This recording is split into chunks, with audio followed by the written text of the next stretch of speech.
Bueno, tiempo para la literatura y tiempo para charlar con Roberto Lastre. ¿Qué tal estás, Roberto? Muy bien, ¿Todo bien? encantado del tiempo Maravilloso tiempo. y del Bueno, sol. yo creo que demasiado calor, ¿eh? No, Para mi gusto. Creo que no, demasiado. Tú de dónde vienes. no, es que siempre queremos calor y después cuando llega decimos que es mucho, que no queríamos tanto. No, es verdad. Sí, nunca estamos contentos. Es Sí, verdad, sí, nunca sí. estamos. Cuando hace frío, cuando hace frío, cuando hace calor, pues hace calor. Pues fíjate que ahora que dices esto, creo que los programas que hemos hecho empezaron con Bauman, La vida líquida. Bueno, empezamos con Milan Kundera, pero empezamos tanteando un poco el pensamiento de Sigmund Bauman, que dice que el resultado de todo es la insatisfacción. El resultado de esta vida líquida es que siempre vamos a estar insatisfechos, ¿no? Y mira, ahora qué casualidad, hablamos tú y yo de queremos sol, pero no tanto. Este calor, pero no tanto. Y es verdad, porque en el fondo lo que sí que es verdad que siempre estamos quejándonos un poco de... Nunca estamos contentos, es verdad. Siempre estamos ahí sacándole punta al lápiz. Bueno, de febrero, empezamos en febrero, ¿no? Más Sí, o finales de menos. febrero empezamos, Más o ahí, menos. ahí hablamos de unos libros de Milan Kundera y bueno, del autor, porque casi siempre lo que hemos hecho más, bueno, además de hablar de una obra es hablar del autor, porque los autores al final son los que paren esas obras y tienen unos pensamientos que son los que se quedan plasmados, ¿no? Yo me puse a pensar, cuando el martes pasado me propusiste esto, me puse a pensar que por casualidad hemos seguido una línea en estos programas hablando de libros, una línea que empezó con aquello de Bauman, de la vida líquida, y terminó con la ceguera de Saramago, ¿no? Entonces yo decía, es como si escribiéramos la historia de la construcción de la invisibilidad, ¿no? Y yo creo que Bauman tenía tanta razón cuando decía que la identidad para sobrevivir tenía que ser flexible, teníamos que convertirnos en nuestra identidad, que siempre tratamos de que fuera lo más consistente posible, tenía que ser precaria, definitivamente, ¿no?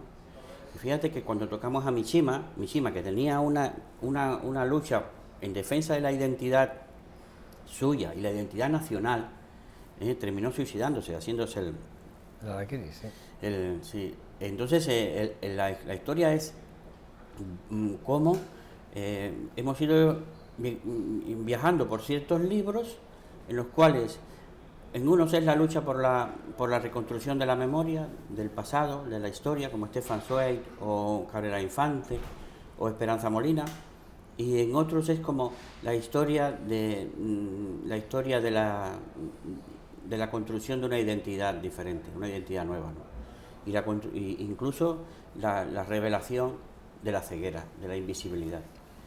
Yo estaba mirando, por ejemplo, que ahora cuando hay cualquier tipo de crisis económica o este problema griego, Sí. lo primero que salta es las bolsas, ¿no? Mira lo que ha pasado, la cuestión griega está influyendo en las bolsas han caído, ¿no?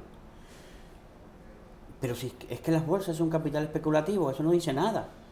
Es la invisibilidad, es decir, hemos llegado a un punto en que la realidad, la propia realidad se ha hecho invisible, que incluso nosotros ya entendemos que esa especulación, que es un dinero que corre y vuela en acciones y en ventas y compras de acciones, significa algo para la economía. Eso significa para los ricos, para los que ponen dinero, pero no para nosotros, ¿no? Ahí está, es decir, como aquello que decía Jacques Baudrillard en el crimen perfecto, que decía en su libro que esta es la historia del crimen perfecto, el asesinato de la realidad. ¿Y por qué es un crimen perfecto el asesinato de la realidad? Porque ni siquiera se ha descubierto el cuerpo del delito. Es decir, se ha hecho tan invisible la realidad social, se ha hecho tan invisible que ya no vemos ni de cerca cómo era la realidad. Ni podemos tener el cuerpo inerte de la realidad para compararlo con la ficción que nos han inventado, ¿no? Por lo tanto, yo creo que las novelas, cuando nos han descubierto Mishima, la vida japonesa, Saramago, la vida esta europea, Carpentier, la vida latinoamericana, Alejo, señor. Alejo Carpentier, Marguerite Duras, la vida esa en Asia, es decir, todo aquello, todo aquello ha significado, yo creo, como una reconstrucción de la vida. Es decir, que me la han quitado. Devuélveme la vida que me la han quitado, decía La canción, ¿no? la canción de Bustamante. Pues eso, vamos a ver, yo creo que ahí está, cuando Vila Matas va tras las huellas del escritor suizo Robert Wiles en aquella novela que hablamos aquí, Doctor Pasavento. Sí. Su filosofía es desaparecer, hacer como quiso hacer Robert Wiles, desaparecer, ¿no? Pero ¿qué descubre Vila Matas en Doctor Pasavento? Que al querer desaparecer, lo único que queda es la definición del yo. Es la identidad, es decir, cuando yo desaparezco es porque descubro. Cuando desaparezco es porque descubro mi identidad. Fíjate que es curioso, es decir, todo esto está metido en una preocupación, parece que global, de qué pasa con nuestra identidad, que todas las novelas contemporáneas, e incluso estas que son del principio del siglo XX, las que hablamos del principio, de mediados, como El amante de Marguerite Duras, son novelas que están siempre incidiendo sobre el tema de la identidad, qué fui, quién soy. ¿Por qué nos preocupa tanto últimamente quiénes somos? ¿No? ¿Por qué nos tomamos tanto selfie como una necesidad de autorreconocimiento? Existo. A pesar de esa vorágine, de esa construcción del anonimato, ¿no? de ese empuje al redil de la multitud anónima, yo quiero destacarme. Y decía Simon Bauman en La vida líquida que la cuestión fundamental es que ya el consumismo es lo que nos marca las tendencias de la vida. Es decir, entonces la identidad tiene que ser tan voluble, tan flexible, como sucede en Estados Unidos. Yo tengo amigos en Estados Unidos que han aprendido a reírse como Richard Gere, han aprendido a ponerse serios como Robert Redford, es decir, copiando posturas para sobrevivir, porque llegan a sitios donde van a trabajar, donde quieren vender un producto, y en ese momento tienen que comportarse como Richard Gere. Es decir, la identidad se ha hecho ya un amasijo de copias, ¿no? En que de pronto necesitamos reconocer que existimos, Dios mío. Nos hacemos un selfie, nos ponemos en Facebook y en Twitter constantemente fotos nuestras. Yo he alucinado porque yo no usaba Facebook antes, y a raíz de mi novela Muerto Vivace, pues voy a poner mi novela en Facebook y así voy a ver si encuentro gente que opine o con quien ser cómplices, ¿no? de la escritura, del trabajo de escritor. Voy a hacer que la mayoría de la gente, que son, no sé, unos 1500 amiguetes estos virtuales, la mayoría de la gente lo que hace es mandarme fotos suyas. Aquí tomando café, aquí por la mañana, el plátano de la mediodía, después del gimnasio, el otro, pero todo el mundo, sí, bueno, quizás yo también lo estoy haciendo, ¿no? Pongo todos los programas de aquí, de la VTV, ya lo he visto, yo lo pongo en mi Facebook. Bueno, pues ya lo estoy viendo porque, por ejemplo, la imagen que estábamos viendo de Enrique Vila Matas, el doctor Pasavento, que es esta que estamos viendo, está dentro. Bueno, por ejemplo, este es el libro que nos recomendó, por cierto, no sé si te acordarás, nos recomendó esta Esperanza Molina, nos recomendó ella. Que es el francés de Michel Houellebecq. Eso es. Guillermo Cabrera Infante, Tres tristes tigres, ¿te acuerdas? Que estamos hablando. Mishima, La perla y otros cuentos. No estamos viendo. No está por ahí. Ah, vale, es que vemos que está yendo lento. A ver si podemos. Este es el libro que nos recomendó Esperanza Molina, que te decía. Sí, porque este escritor. El mapa y el territorio, sí. Este es un escritor francés que ha sido muy contestatario, muy crítico. Pero que viene del pensamiento sociológico francés de los últimos años. Guillermo Cabrera, este es el otro, Esta es la reconstrucción de La Habana, de una noche de La Habana, de la vida de La Habana. Mishima, La perla y otros cuentos, pero este no. Este es el de... El que publicó Sauber, de Mishima. Este es el de Mishima, sí. Es que va un poco lenta la wifi, ¿eh? No, Mishima, eso es lo que yo te decía, ha sido el centro de estos programas porque en Mishima es el ejemplo de alguien que se autodestruye por salvar su identidad, por no cambiar su identidad. Incluso... A mí sí a mí me impresionó, ¿eh? Sí, Me impresionó. sí. Y después, bueno, pues la cantidad de obras que tiene, porque ya yo te conté que cuando estuve en Japón, pues el director de del instituto donde yo estaba, había sido fiscal. Y había sido el fiscal que había trabajado en la investigación del suicidio de Mishima y de su amante. Y entonces yo pues estaba allí siempre buscando referencias de los libros de Mishima, ¿no? Pues fuimos a Kioto, al Pabellón de Oro, pues ahí yo pues buscando las referencias, fíjate, es un viaje literario, porque te lees a Mishima y a Kawabata, por ejemplo, a Yasunari Kawabata, el premio Nobel, y entonces vas allí buscando referencias de los libros, eso también es un viaje, más enriqueces el viaje con eso, ¿no? Y este señor, el fiscal del caso de Mishima, me contó que tuvo allí la cabeza de Mishima a la mano y todas esas cosas, y dijo, este hombre fue víctima de la civilización europea, de la invasión, de la transculturización. Y la transculturización es algo que ya nos ha hecho evidentemente diferentes. Nosotros viajamos a un país, digamos a Asia o Japón, a cualquier país, a África, y cuando volvemos ya no somos los mismos, ni ellos tampoco, porque a ellos les hemos transmitido cosas con los que hemos hablado, ¿no? Y hemos estado, y ellos también a nosotros nos han transmitido preocupaciones. Es decir, estamos en un mundo global, es lo que le llaman los sociólogos la tercera cultura mundial, o la tercera cultura global, y la tercera tribu. Pues ahora nos comunicamos, hay una gran comunicación a través de internet, por supuesto, y de los libros, lo hemos visto, ¿no? Estos libros que hemos hablado aquí son libros que se conocen en todo el mundo, se han traducido mucho, aplican mucho la intertextualidad. La mayoría son libros metaliterarios porque están hablando de cómo escriben, de las angustias del escritor, ¿no? Y como sobre todo Milán Kundera y Vila Matas. Yo me acuerdo que te dije que después de hablar de Mishima, yo estuve en Madrid y me fui a buscar algún libro de Mishima y fui al FNAC, creo que fui. Al FNAC. Sí, y estoy mirando y encontré las cartas, ¿te acuerdas? Aquellas cartas cartas transcritas. Con Kawabata. Sí, con Kawabata, además como uno lo escribía, otro contestaban, todas en orden, relativamente. Un epistolario completo. Sí, y además es que me llamó la atención porque sí que realmente se ve mucho la relación que tienen entre ellos, como intercambian opiniones con respecto a la literatura, cosas que les pasaban a ellos en sus vidas personales, inclusive. Claro, Kawabata era mayor y fue el que lo introdujo a Yukio Mishima en los círculos literarios de Tokio en los años 40.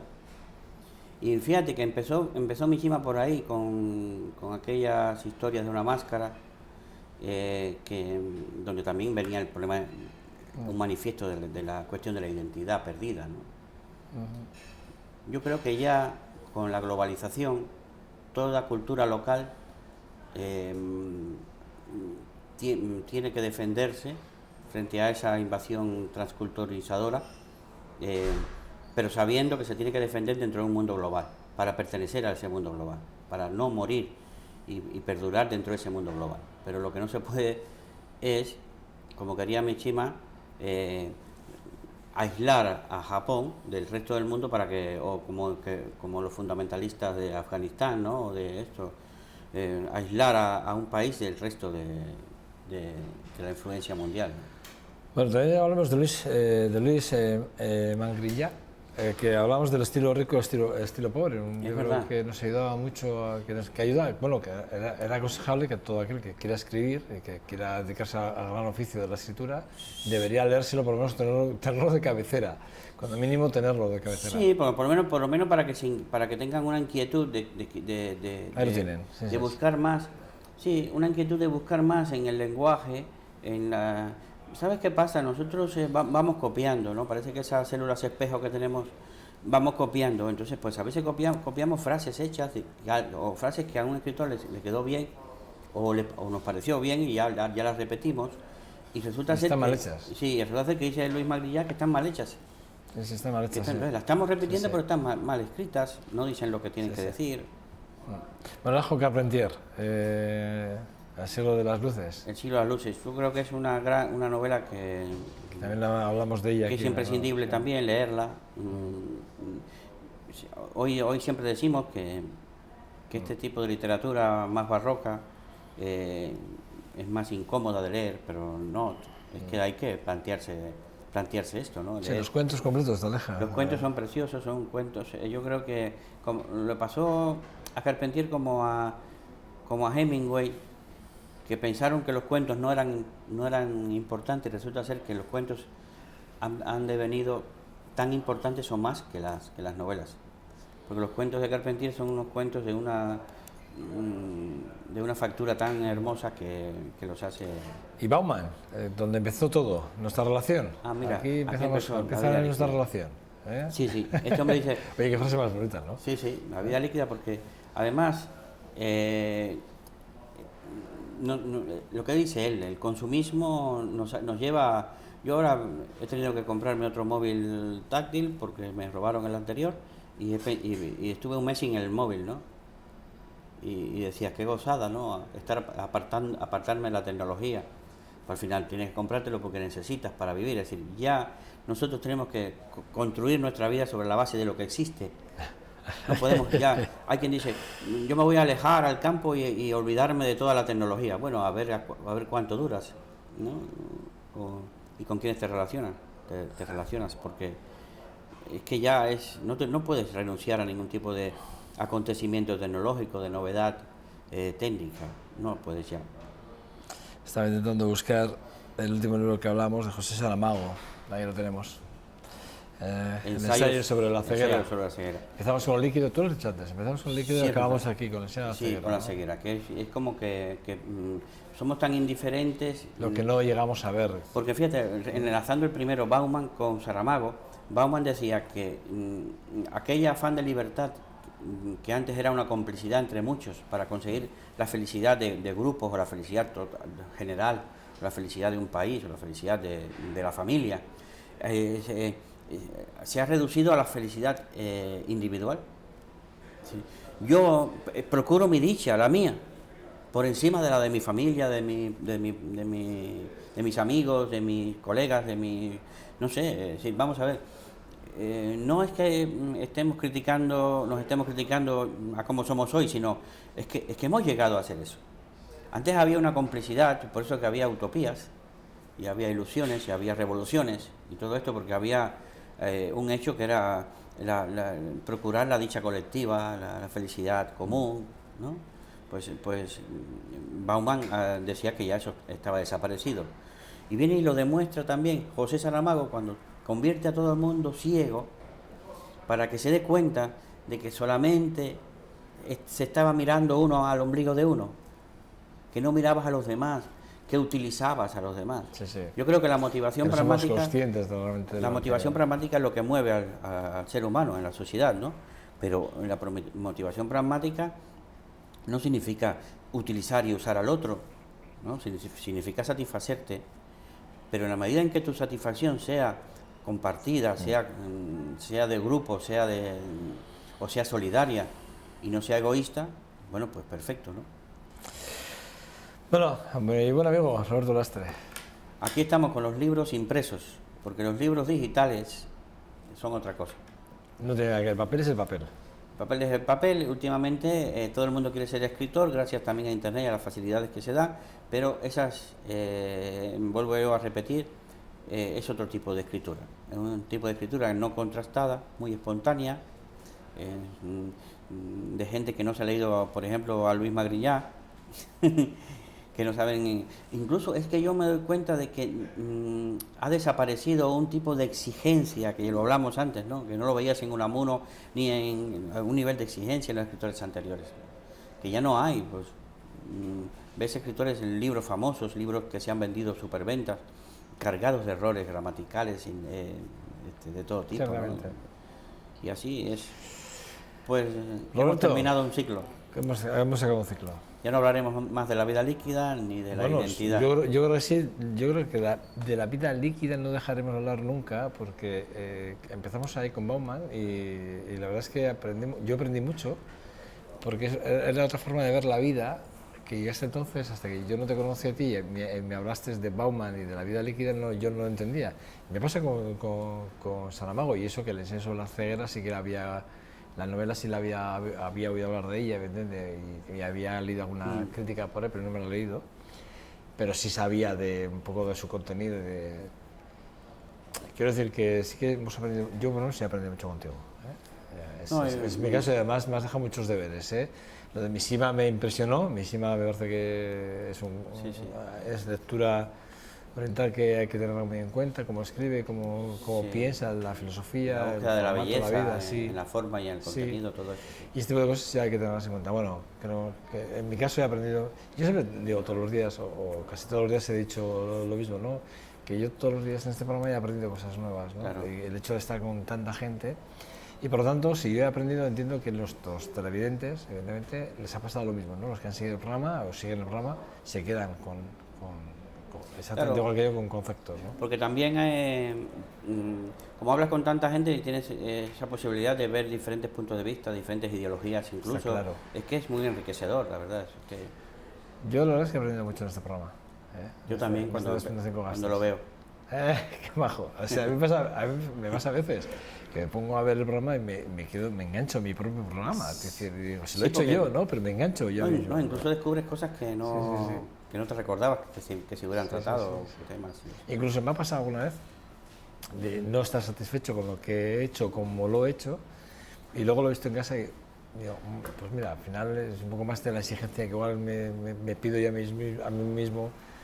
Bueno, cosas de estas, pero sí que es verdad. Bueno, Roberto, muchas gracias. Que un verdadero placer, que te deseo unas felices vacaciones y que disfrutes de la familia y los amigos estos días. Pues sí, pues sí. Y que nos volvamos a ver en septiembre, si Dios quiere. De esas pequeñas cosas. ¿Vale? Bueno. Disfruta mucho. Gracias a ti. Bueno, nada, no me vas a despedir. Vamos a hacer una pequeña pausa para la publicidad y regresamos en 2 minutos. ¿Alguna novedad? Hasta ahora.